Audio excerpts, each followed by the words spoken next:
Karibu kwenye makala ya upekuzi. Mimi ni Captain Elvis Musanyi. Kiatu, kitu kinachovaliwa miguuni ambacho hutengenezwa kwa ngozi, plastiki na kadhalika. Kwanza tupunguze gharama ya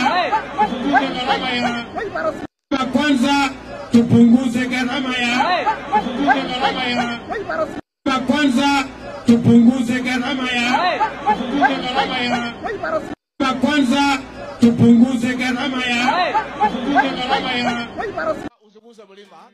Ni kisa kilichotokea katika kaunti ya Migori tarehe 4 mwezi Mei mwaka wa 2025 kwenye ziara ya Rais Ruto ya siku 2 kaunti hiyo ya Migori. Mtu anapokuwa na hitilafu kwenye mguu mmoja, mbidi avae kiatu kimoja au asivae kabisa.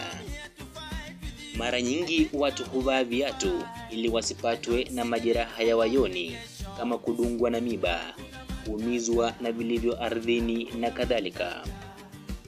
Vile mtu huvua kiatu iwapo tu kinambana ili ahisi sawa.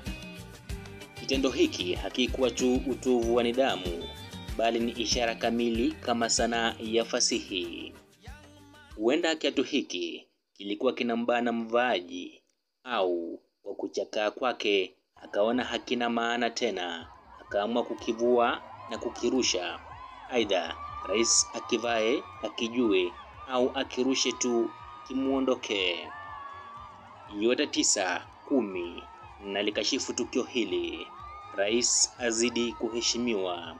Heri akejeliwe kwa maneno ila si kwa vitendo, maana huenda tukadhurika wenyewe. Mimi ni Captain Elvis Musanyi.